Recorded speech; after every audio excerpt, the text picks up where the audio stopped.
Pag comedy ang usapan, una sa listahan sila Michael V at ang barkada ng Bubblegum. So, kasi kayo Pero para sa barkadang mahilig magpatawa, isang sport ang sineseryoso daw nila.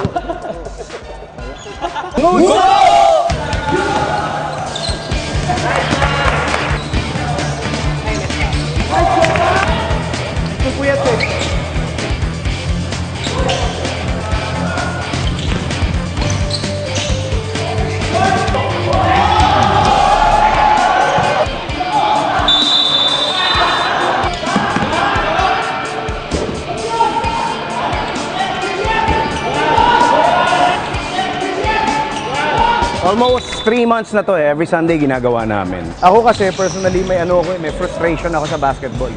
Nung bata pa ako, tatay ko naglalaro ng basketball at gusto ko maging kagaya niya.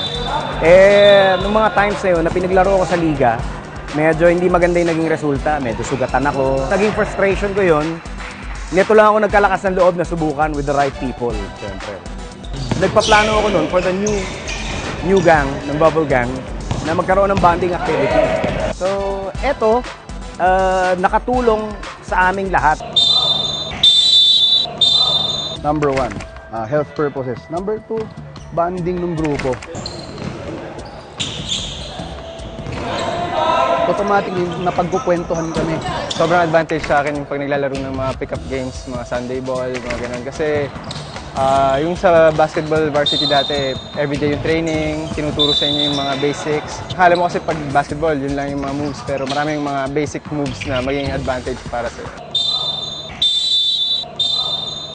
Sino kaya sa kanila ang pinakaastig sa hardcourt?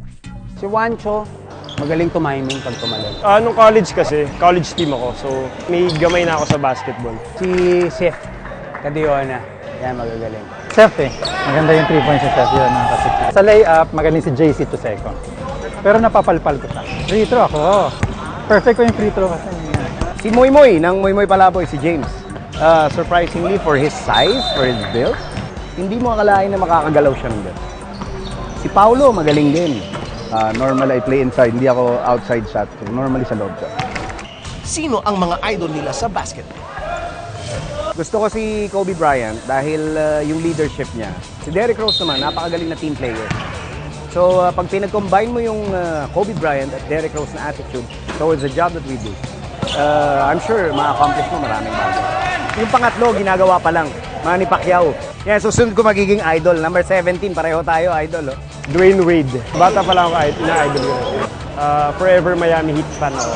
Mga idol ko ngayon, sila Alapag, si Norwood. Kay Lebron, I like his leadership. Hindi siya yung leader na bossy.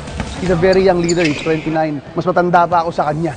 Sino ang pinaka nakakatakot makabanggaan? So ngayon, lumalamang yung white, pero tinatry namin humabol.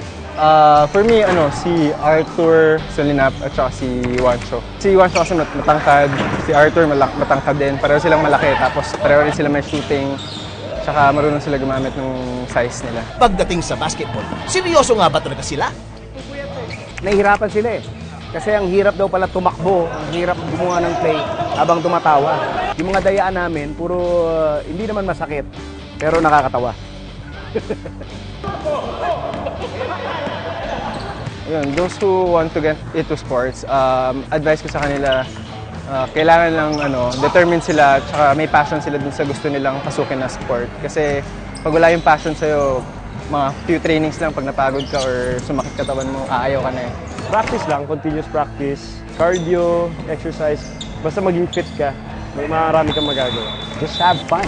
Kasi it's all about just loving the sport and then having fun. And then while you're learning, habang nagpo-progress ka, what's important is for you to really love the sport. That's it. At pagdating daw sa basketball, isa lang ang kanilang motto. Every week, parang iba-iba yung sinusuot na sapatos ng bawat player. Kasi ito yung mga mahihilig sapatos na nai-imbak at na normally ginagamit lang na pamporma na nasasayang. Minsan din lang nagagamit eh. Pero pag basketball, may dahilan ka gamitin.